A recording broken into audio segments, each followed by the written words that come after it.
Get the men back to work today. Men in America are compensated based upon... There's nobody. Indie Radio presents Talking Hell on Wheels, the show that takes a look at AMC's hit Western series. Join us every Saturday and Tuesday night as we take you on a journey as your favorite show comes to an end.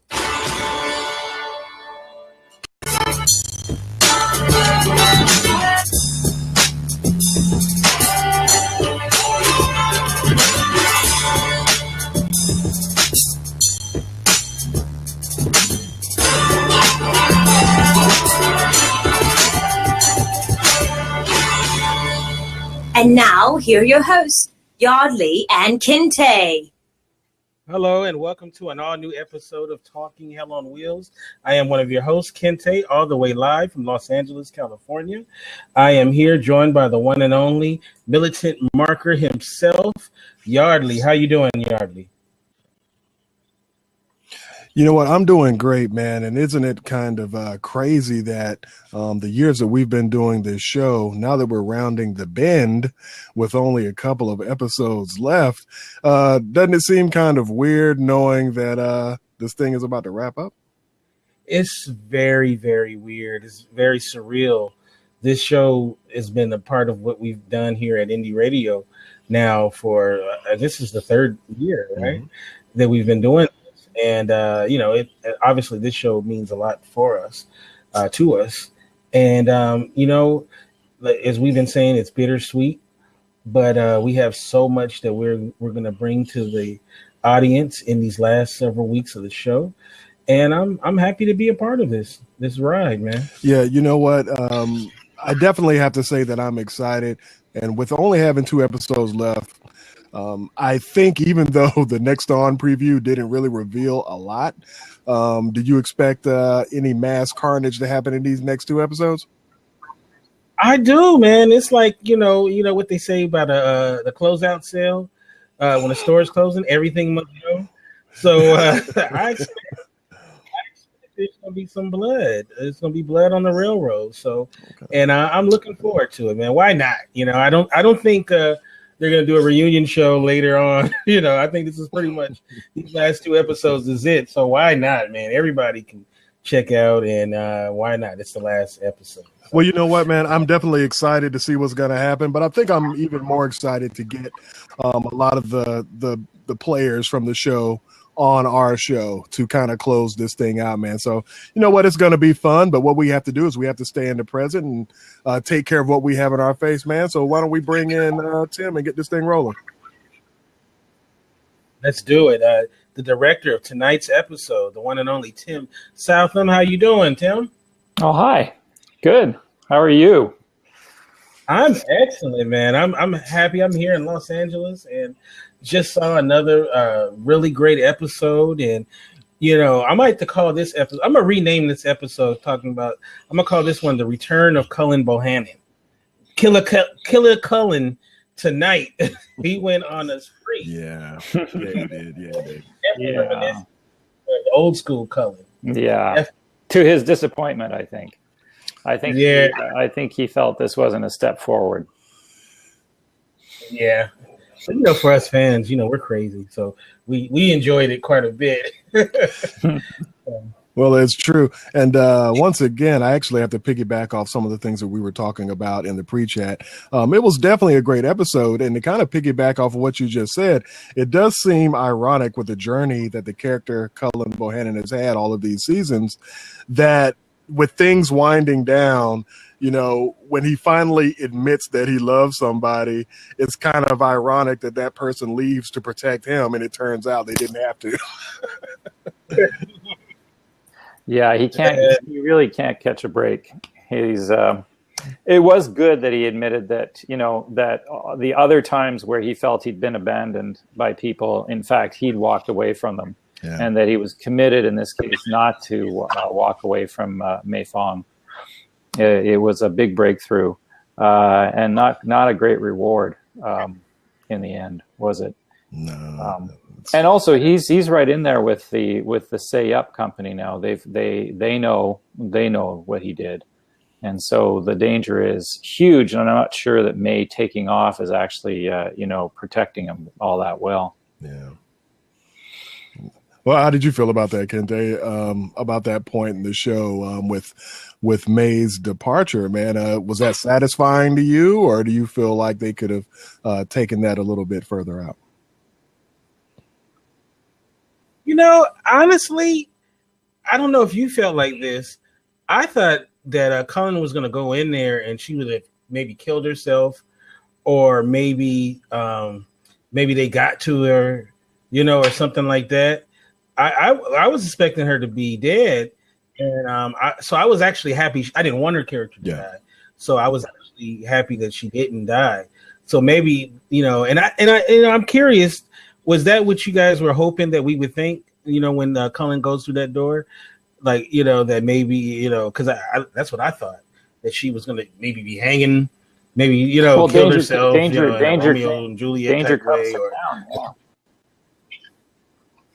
Killed herself. I don't know. Just after he leaves, she locks the door and then turns and looks back at her tea box, which has been running all the way through that episode as a kind of a marker for whether it's time to leave or not when the tea's gone. Yeah. And it's a little subtle, but I think it keeps us on the track of her having to decide whether she's going to hang in there or not. I don't think I ever thought she would do herself harm, but Danger did come into town on the train, so there was always the risk that they got to her while he was meeting with those guys over at Huntington's office. Yeah, and something, this is something that I'm definitely, and I know this, wasn't necessarily up to you, but this is something I'm going to have to definitely take Tom Brady to task on, is how can you have May not fire one shot in the episode? I was so disappointed. Well, that was a little bit me. I have a complicated relationship with gunplay at a philosophical level. It doesn't mean we don't do it really, really well and as well as we can. But it was important it was really important for the shooting to be, really all Cullens, that he walks back through that door. And he considers it an abject failure. I mean, he's done all this work to get away from violence, and he realizes in a moment, like a split second coming through that door and looking at Chang, Byron Mann's character, that there's no way he's going to be able to resolve this peacefully. And so, and it's a crushing failure for him. So violence really had to belong entirely to Cullen, and it had to be a badge of failure.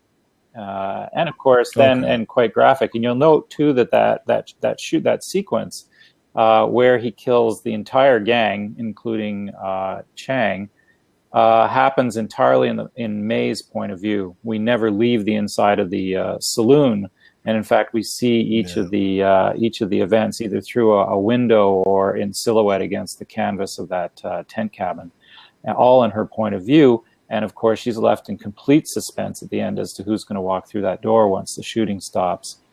But it is way past her ability. When Chang comes in and she comes up from behind the bar and points her pistol at him, we make it pretty clear that, and Chang's really aware that she's barely up to it.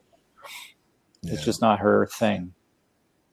And that was definitely one of the major highlights of the episode, was the fact that we got that POV of, May seeing Cullen walk around. And something that I thought was really awesome, which is kind of a trademark of Cullen Bohannon's character, which we haven't gotten in a while, is that trademark reload. That's right.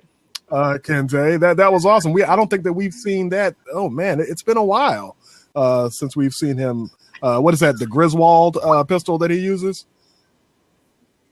I think that's the type of pistol that he uses. But I thought that was really sweet that we managed to get a shot of him doing his classic reload. So major props on that. Well, thank you. And that was Anson's idea. And he felt, and I agreed, that it would make, it would up the danger, up the jeopardy, because he's out there with a cane and this awkward reloading procedure, which we shortened actually in the edit. It takes longer even when you're going fast, and he practiced for the better part of an hour before we shot that.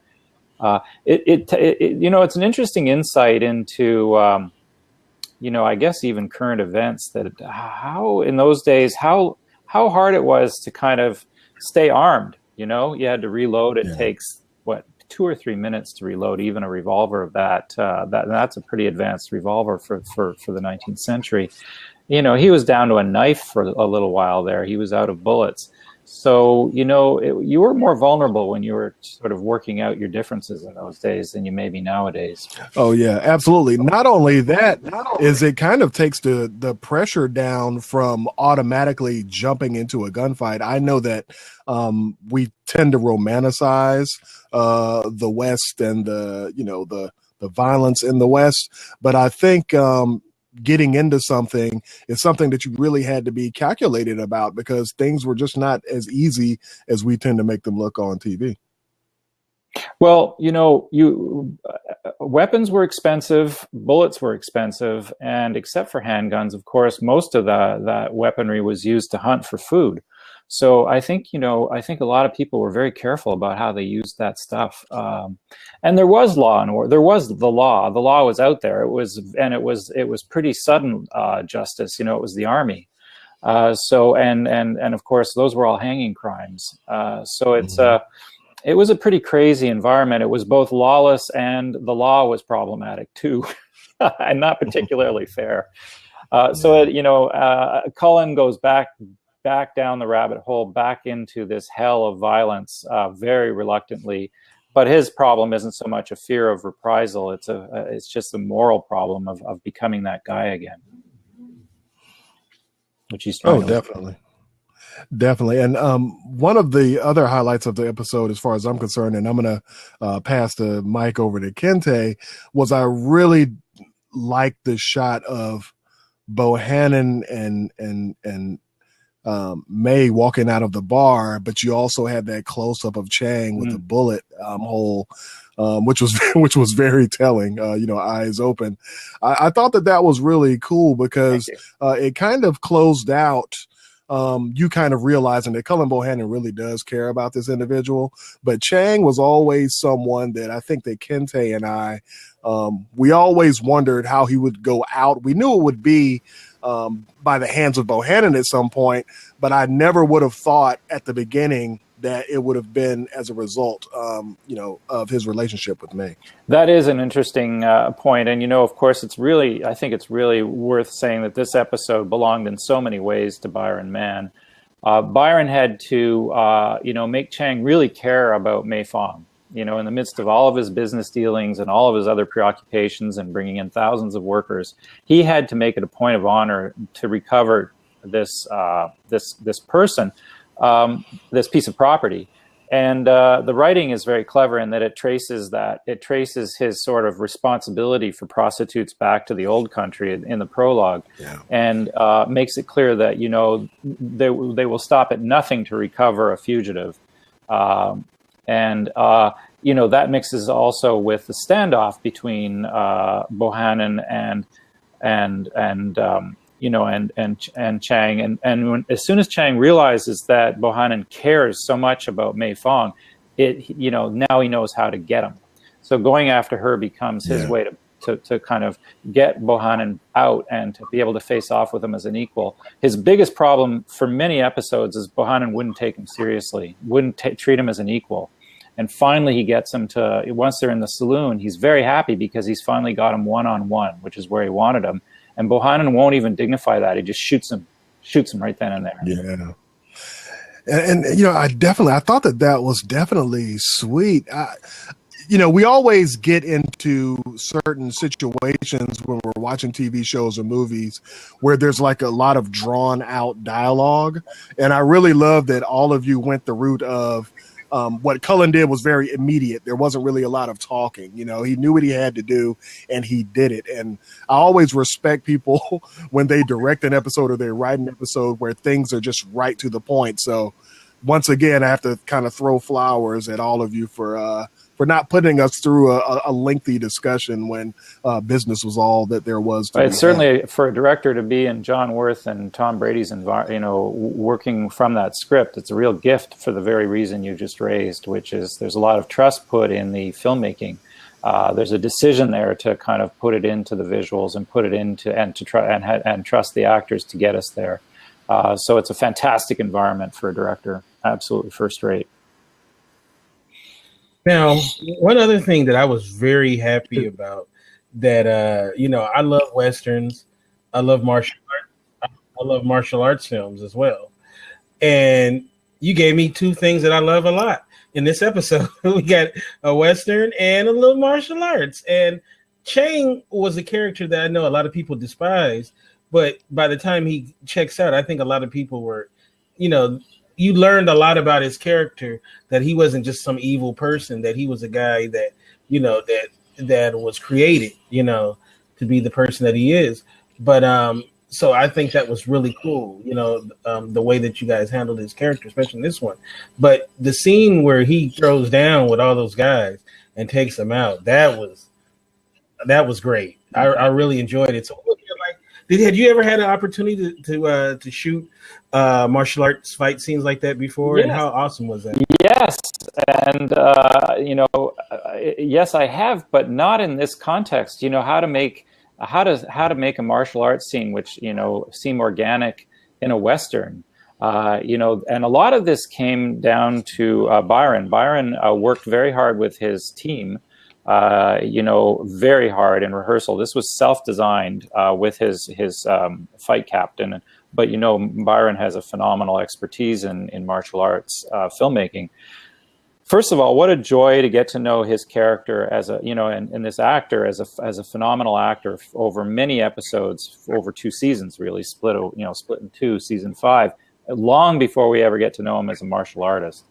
And then to see him spring into action like this, in the last minutes of his character's life on screen is a great thing. But, the real thing was to make it not too good, not too perfect, to try to keep it organic and messy, and to rely on the fact that he's fighting with members of another company, and that, though they have this terrible rivalry and mafia-like, competing interests, there's a limit to how many of each other they're willing to kill. So it makes sense that they've kind of not pulled out weapons, but that they're going to fight it out with their fists. And it makes sense also that this would be a martial arts sequence for that reason. But the idea then was it would still have to be kind of messy and normal and feel like real life. And again, we put it in Mei Fong's point of view. We shot most of it. There were a certain number of shots in the case of that sequence where we had neutral shots just to make those stunts land properly. But it was in essence, in her point of view, she was cowering inside the opening of a mine shaft. She runs by them and runs away. So we had a principal point of view, her point of view on this as well, and that helped us also make the fighting seem more organic and give it a bit of a purpose beyond just beating guys up, which is she needs to hide and she needs to use the distraction of the fight to get away. And you know what I love? Oh no, I was gonna say the other thing that I love was great is that you made sure that all the characters stayed in their lane, because if Cullen would have walked out there with a limp and ended up beating Chang, I would have been pissed off. There's a lot of care for that, and I have to credit everyone, and particularly Anson Mount, the showrunners, and Anson takes great responsibility for that, for what his character can and can't do, and the limitations, the awesome limitations that he placed on his character in the last 6 or 7 episodes. That limp and that cane, having to have a shootout with that cane and work with the cane, all that choreography was something Anson took very, very seriously. And I think he uses those limitations brilliantly to kind of articulate the decline of this character. He uses the age of the character, the fact that he's a middle-aged man. He uses all those elements, fearlessly to kind of to describe this arc, this descent into the stripping away of his strength as he nears the end. And he takes a lot of people down with him, but he's in a kind of crazy decline. and he's fighting it. He's trying to be a better man, but it is he keeps being caught. Fate keeps catching up with him, and so he uses all these limitations. And Mei Fong can't shoot; she can't really fight, but she's really courageous. And Chang reveals strength after strength. He's an incredibly effective competitor. Every bit, Cullen Bohannon's worthy rival. But he makes one mistake, which is he assumes that Cullen will kind of want to square off with him man to man and have a chat, and Cullen just shoots him. Oh, Indiana Jones. And it's his arrogance. It's Chang's arrogance, his need to engage with Cullen man to man that finally brings him down. Yeah. Right. I want to go back to a scene earlier, and with Stagecoach Mary. So, where are we to believe that when she took off with Mei Fong, that she was in the pocket of Chang? Yes. Or is that okay? So she intended to double cross. Yeah, and I think the flipping of the episodes may have kind of delayed, kind of made us forget that she has an exchange with Chang. I think in the episode, not the one right before, because of the flipping, but before that, where she's interested she does some business with Chang. But yes, and there's also an implication that she kind of set up the murder in the previous season. So yeah, there's this complicity. There's definitely the feeling that she's going to have a rendezvous with Chang's men and deliver Mei into their hands. And Mei sort of feels it coming because she sees the dress in Stagecoach Mary's luggage, and so as soon as she sees that, she realizes she's been set up, and she pulls out her weapon and sort of the weapon that Cullen has given her, and sort of is on the lookout for trouble. And sure enough, 2 scenes later, it shows up, and she makes a dash for it. Do we see Stagecoach Mary as a villainous character, or just an opportunist who was making the deal? She's a real character. She's a historic figure. She existed in history and is fascinating in that she was an entrepreneur. I mean, she was driving that stagecoach. I don't know if she owned it, but in any case, she was as close to freelance as you get. Opportunism, I think, would be the operative word. She was able to defend herself. She chose her allies carefully, but she was a woman of commerce.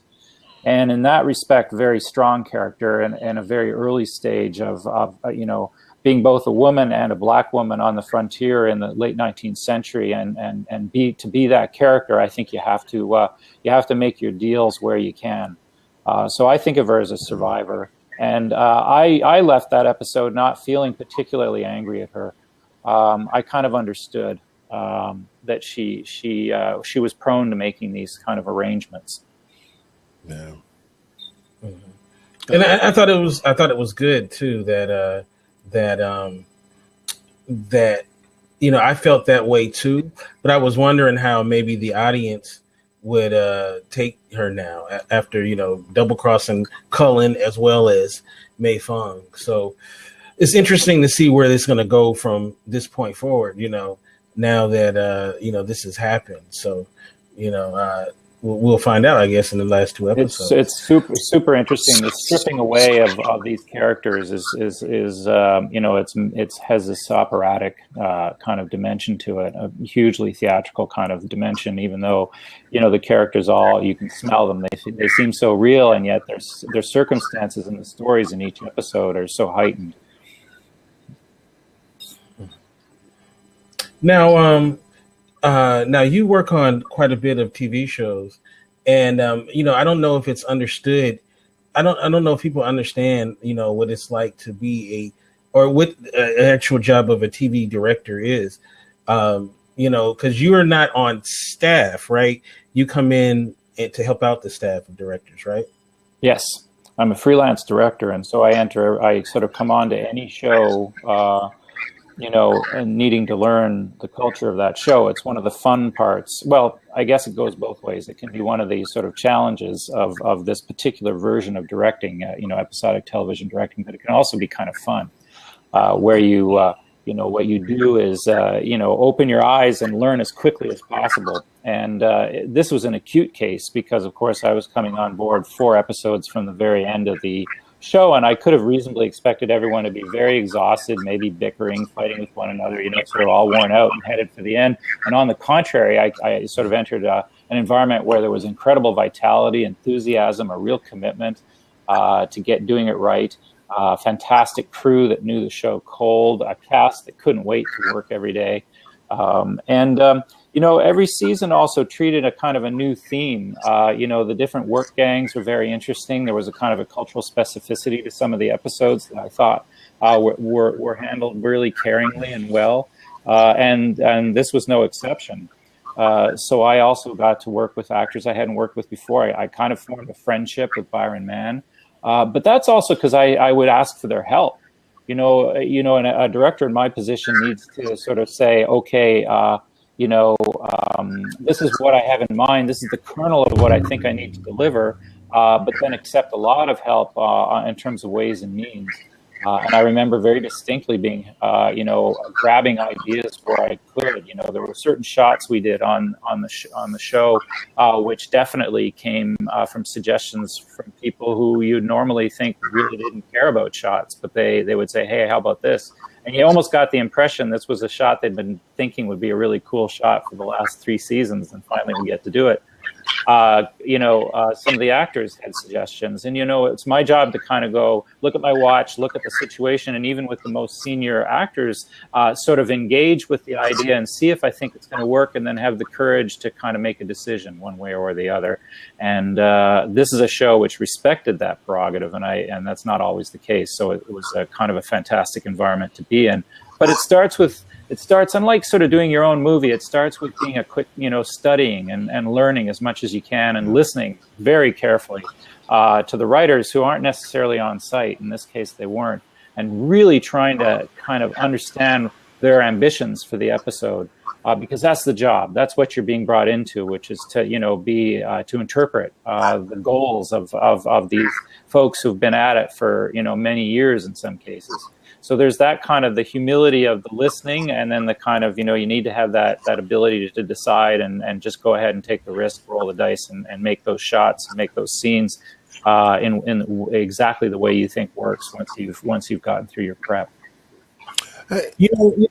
What's so interesting, and I'll let you get to your thing, Yardley, is, and I've asked this to other directors, is that you guys have to do so much in only 8 days. Mm-hmm. How do you go crazy?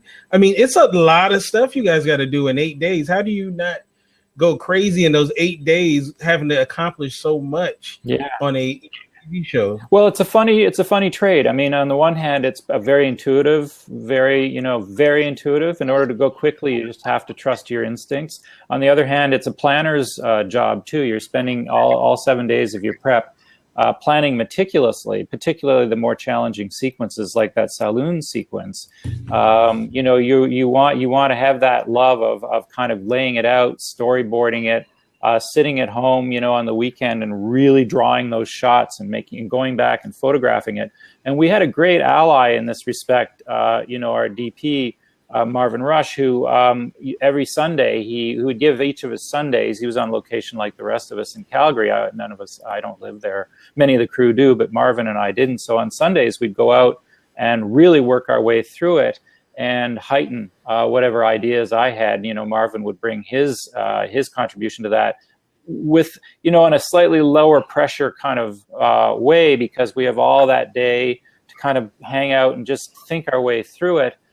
Without the clock actually ticking, which is the thing that really fogs everybody's mind, particularly directors. At first, when you first get into this particular part of the trade, but even in indie film where, time is of the essence too, that brain fog that comes in the early stages of your career can really kill you.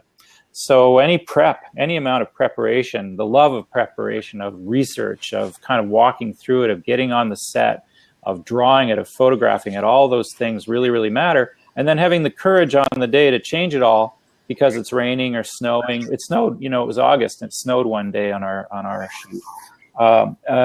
making all these spontaneous changes based on all that preparation. This is the next thing. The other thing is to have the courage to just go, you know what, we're gonna shoot 180 degrees the opposite idea, and it's going to work great because the essence of the intention of the scene is still there, and this is going to be better. So there's those two things, that spontaneity and the preparation, seem to really go hand in hand. Something that I have to ask you, and this kind of lies with the very end of the episode, the shot of Mei Fong when she was leaving, and of course she had that great contemplative smile on her face. But was the ship that she was on, was that something that was done in CGI and post production? Like, how did you pull that off? So I didn't shoot that shot. That was grouped with a number of shots which had to go to second unit because they were actually shot on the ocean. I was in Calgary, and months, I think, after the final episode was shot, they went west and shot a number of, I think, dream scenes and recollection scenes, and that scene, but I saw the dailies, and no, they were out on the water. Now, obviously, awesome. What kind of vessel were they on? Very good question. There was a huge CG component there, and then, of course, what kind of shoreline were they filming? Were there any modern vessels? I remember working with Billy Connolly, the famous Scottish comedian, and he said, he was in this fantastic movie with Dame Judi Dench, and they had this scene, and it's in Victorian England. And I said, that was a great scene. And he said, did you see the windsurfer? Because in those days he couldn't erase these anachronisms. He said, did you see the windsurfer behind me? So if there'd been a windsurfer or, any kind of modern vessels, that would have all been changed very easily nowadays. Which is why we have so many period films and sci-fi films, all that stuff, and series, is all that stuff's much more affordable now. That shot was done months later. Yeah, it's so great because once we got that shot, and as Kente and I had mentioned in our pre-chat, we do a show called Black Sails as well. So I kind of had like a kind of a flashback thinking of Black Sails when I saw that kind of style of ship. But everything overall in this episode was great. But I was just really curious about the clothes, and it was just a great job by everybody. Thank you. Uh-oh. We're having some technical difficulties. We're going to ask Tim Southam to come back in. And while we're doing this, I just want to let everybody know that you're watching Talking Hell on Wheels. And, of course, you can come to our website. That's indyradio.org. That's INDY radio.org. As well as you can call in. The number is 323-522-4601. And I'm going to ask our guests to once again hit the call-in button underneath. And actually, what I'll do is, can you give Yardley our shout-outs? And I'm gonna refresh myself.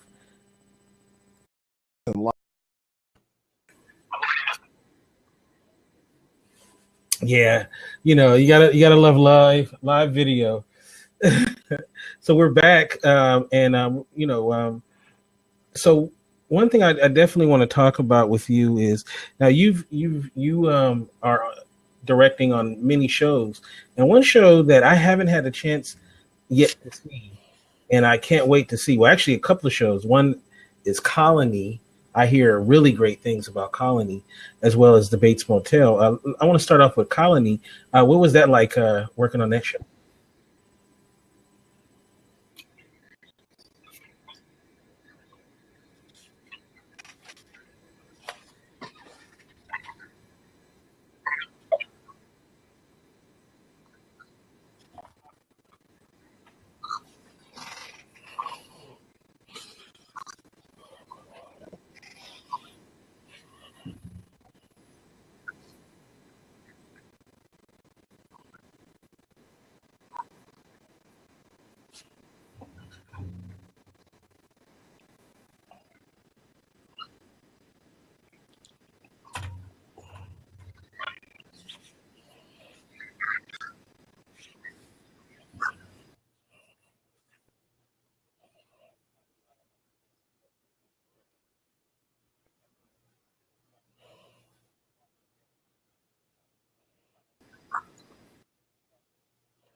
Oh, and what about the Bates Motel? I mean, how awesome was it to kind of take the reins on that?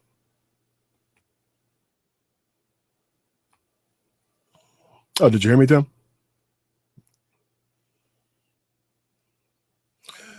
Hey, Tim, am I coming in? Oh.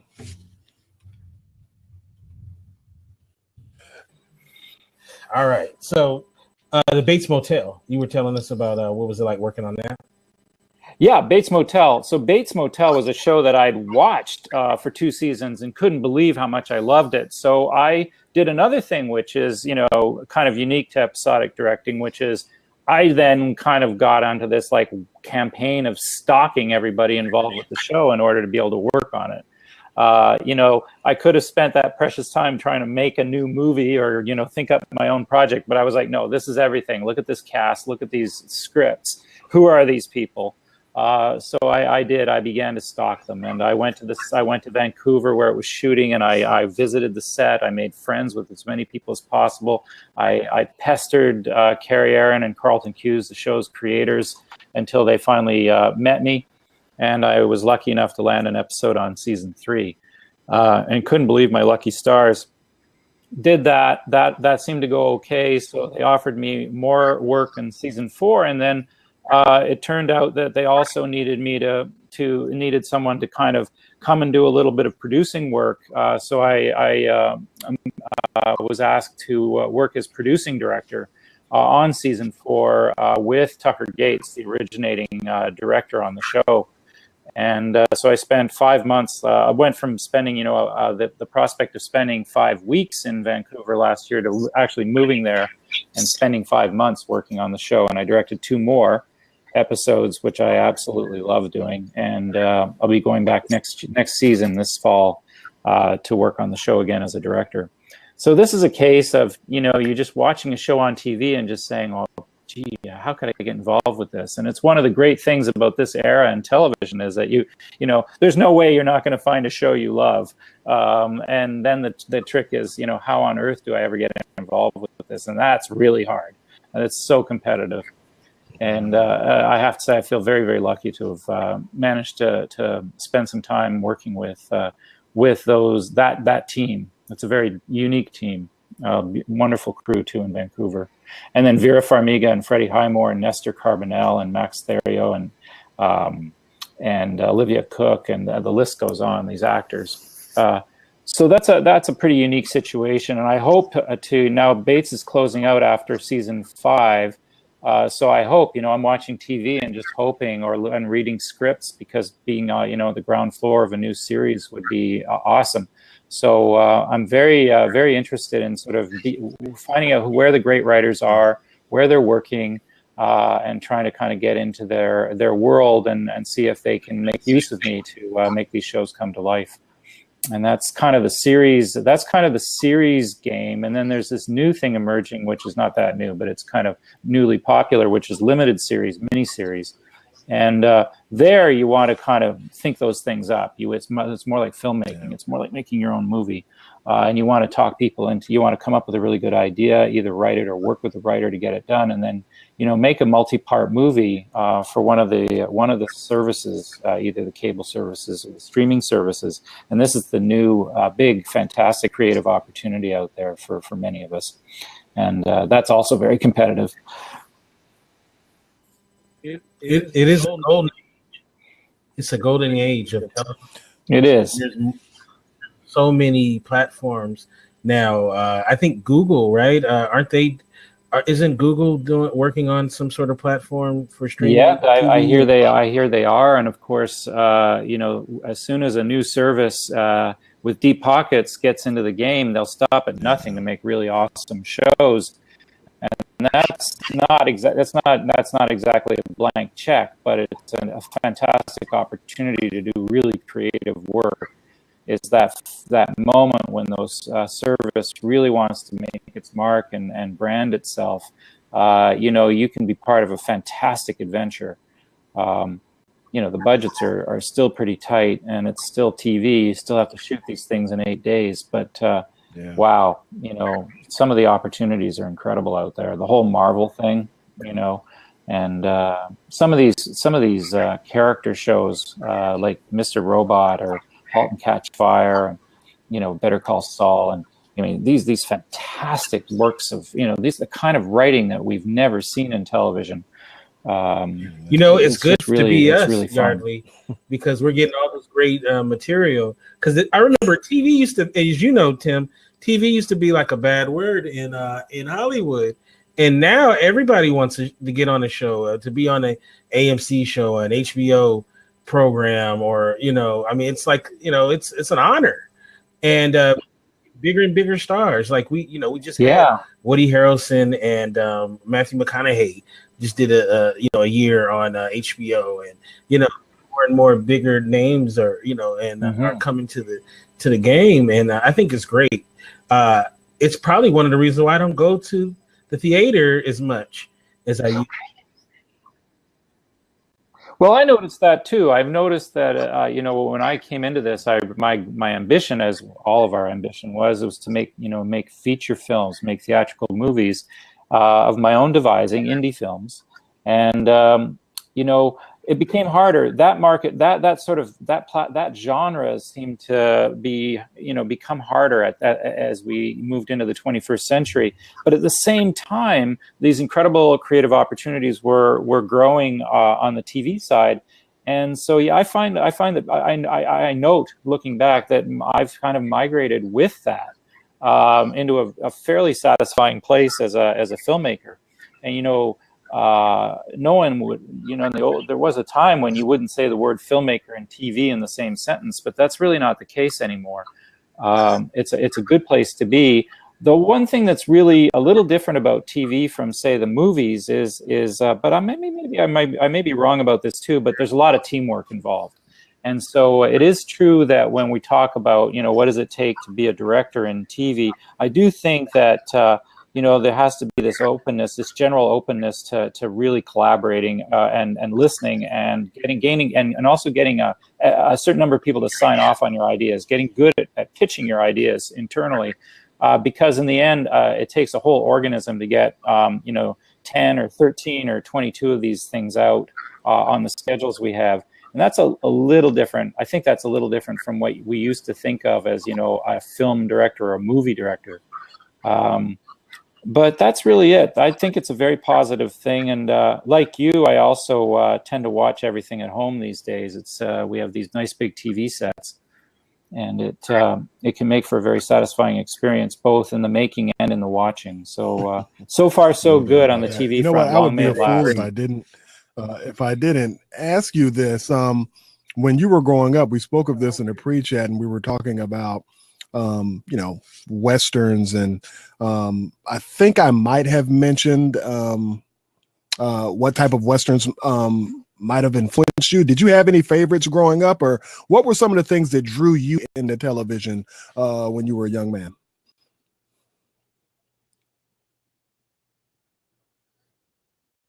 Well, I wasn't really allowed to watch TV. That's probably what drew me into it more than anything. I grew up in Quebec, where where learning French was the entire objective in our family, and so I was allowed to watch TV if I watched it in French.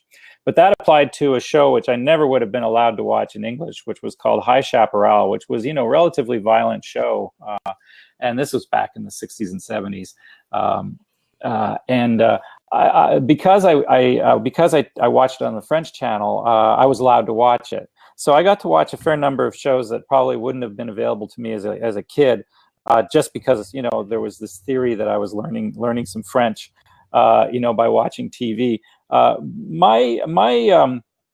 wasn't initially really drawn to TV, but to TV Westerns on TV. But I remember I wanted to ride horses. I wanted to run around in the woods. I canoed a lot. I spent a lot of time snowshoeing and doing all that kind of stuff up here in Canada.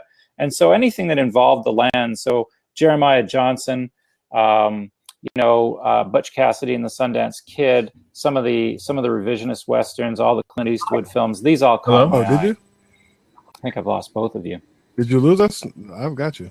See if I can get you back. Well, I'll refresh, Kente.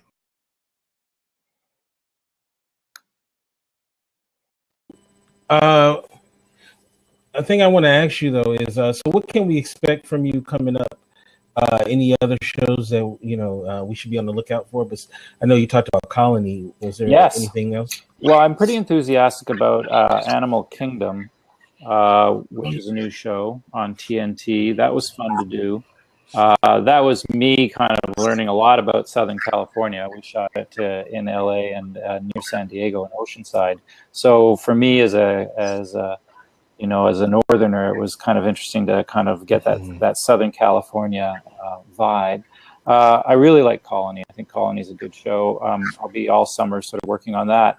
And then back onto Bates Motel. Colony. And that's all I know. I have my sights set on a number of shows I love. And having some technical difficulties. Oh yeah. All right, here we go. So Colony, Colony, Animal Kingdom, Colony, and Bates Motel are the shows I know about.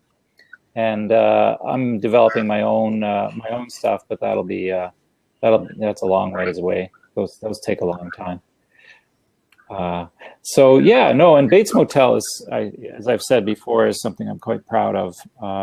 What we've done as a group on that. Oh, absolutely. And you know what? One of my priorities is to get caught up on Bates Motel. And we're going to have you on our show Spotlight Hollywood edition to actually talk about that. So me and Kente have got some binge watching to do, and we definitely want to follow up with you on that show. So what shows would you like me to be watching? What do you see coming? You know what, for me, as far as things that I'm watching, I think, it's real easy and cliche to say, Game of Thrones. But I'm definitely a fan of a lot of Netflix shows. So I look forward to Luke Cage. I don't know if you ever watched Jessica Jones on on Netflix. So I'm looking forward to Luke Cage. And I think Kente, what is the other spinoff from Luke Cage that they're going to do with Finn Jones from Game of Thrones? I didn't catch it. Punisher. I know they're doing that. Iron Fist. What was it, Iron Fist? Yeah, John Bernthal has a Punisher coming up as well, and Iron Fist. So those are the things that I look forward to. You got anything on the docket that you can recommend to Tim, Kente? Well, I'm going to be very cliche. Hell on Wheels. House of Cards. Great show. House of Cards. Top shows on television, even though there is Narcos. Fantastic show. And I'm close to finishing it, the first season. Great show. That's just a great show. There's a show called Tyrant, and some of the I believe some of the Hell on Wheels people may be working on it now. Tyrant is great. There was a show called Dig. I don't know if they got renewed, but that was a really good show. That's a good one. Basically, FX, AMC, Netflix. Yeah. Those, Better Call Saul is so good. Oh man, it's so good. It's a slow burn. Like, people forget Breaking Bad was a slow burn for most people, and then it went up. It was like it went up the roller coaster and then just went all the way to the great finale. So it's if you can't find a good show on television, you're not looking. Because you could literally throw a rock in the air, you're going to hit a great show. And some of the European shows, I just finished watching River, which was very sad, but I thought Stellan Skarsgård was awesome in it. And Peaky Blinders is a show that caught my interest in working with some of the actors from that. I've enjoyed watching Vikings. I like Orphan Black too. I get a kick out of that, and we're very proud of Orphan Black because it originated up here in Canada. You're quite right. There's Tim, before we wrap this up, you mentioned Vikings. How did you feel about the last season of Vikings? I've watched it since the beginning, but I don't think that last season was as good as the previous ones, though. I haven't seen the last season yet. The only show I watched all winter was a show called Dailies, which was all the dailies from Bates Motel. So I'm not up to speed on a bunch of shows. House of Cards, Game of Thrones, and Vikings being three notable shows where I have to catch up. Another show I've loved watching, though, I can't really engage on that except to say that everything's changing fast on that show. And the next many episodes are going to be very, very different, and I think pretty exciting. I've enjoyed watching The Americans. I was just about to say I cannot mention shows without mentioning The Americans. To me, that's one of the top 5 shows on television. Absolutely, that's my favorite. My favorites is definitely Bates Motel, but The Americans is right in there, and Fargo is another one which is so weird and compelling. That's just top-notch writing and real courage in The Americans. To launch a show about 2 spies in America, one of the most patriotic countries in the world. But it caught on with a really intense fan base, and they've just going from strength to strength. I think it's just an incredible show, and that's a show where I would stalk the producers and chase them around and try to get them to hire me. They don't seem to make a wrong move in their story. It's so well done. Every season is amazing. We just love that show. We had Victor Slazak, who was on that show, and I remember I had to ask him a bunch of Americans questions because I just love that show so much. So, well, this is something people don't factor into their thinking when directors often go, "Wow, I really want to be a great director." One of the easiest ways to be a great director is to work with great actors, and the shows we've been talking about have just phenomenal actors, and it just makes you such a good director to work with great actors. To be able to kind of to play with the people at the top of their art form, and these fantastic scripts. To have that kind of 1-2 punch on your side as a director, that's what we're really fighting for, is to get it to be able to kind of work with that quality of artist. And that's why we're working so hard to kind of find out what the great shows are and where the great people are working, because it makes us better to work with. It's just a lot of great stuff on, and we're so glad of your contributions to our show, Hell on Wheels, because we take ownership in the show. Yes. Thank you so much for coming on and sharing with us, because a lot of times we don't get a chance to talk to the directors and the writers, and I think when I was coming up, you didn't know what an TV episode title was, and like now the behind the scenes of TV shows is bigger now than ever. So now we know who the directors are and the writers. It's a Tom Brady episode, or Tim Southam is directing the episode, and I like that because those are the people that I'm mostly interested in myself. Is the behind the scenes, the people that actually, who are behind the scenes that don't get the love that they deserve, and there's so many. Well, it's gratifying. I got to tell you, I got to thank you for that, because it is. That's the one other thing about episodic work is that we all get behind the show, and so we kind of disappear into the show as artists and craftspeople. So to have you sort of notice our work individually is just a fantastic. We get excited. It's a great gift. We get more excited about who's directing the episode. So then win it. It's like, oh, it's a Tom Brady. We'll be like, oh man, you can get excited about it.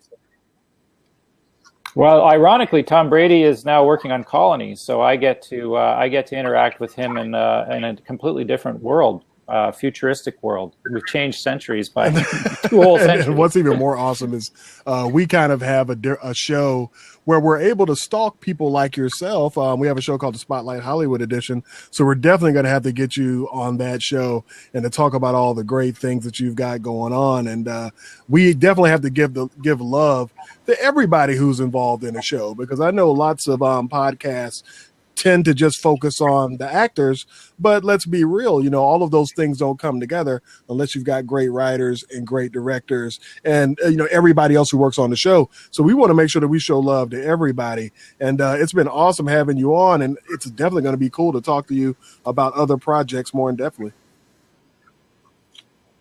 Well, thank you. Thanks very much for the experience. Right. So how can people get in touch with you via social media? Oh, yeah. Yep, Twitter and Facebook, and also I have a website, and it's easy to kind of find me through my own website. But certainly Twitter, or Twitter is best. I think it's easiest. I tend to notice that.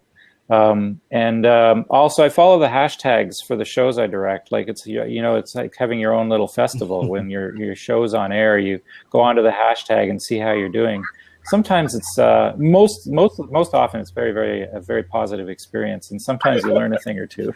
All right, and Yardley, how can people get you on social media? Hey, you can follow me on Twitter at militant_marker, and I follow that same moniker on the gram. So if you go to indieradio.org, all of our Facebook pages and all of our Twitter pages are moderated by Kente and myself, but my main page is at militant_marker. You can get me at Kente F, and you can go to our website, Indie Radio, INDY radio.org. And we'll be back actually most likely next Saturday for yet again another review of the next week's episode. Looking forward to it. The final 2 episodes are upon us, but we're gonna ride this one out and do our tears and our cheers and all of that stuff and wait for the golden spike. So so we'll catch you guys next time right here on indieradio.org. Peace.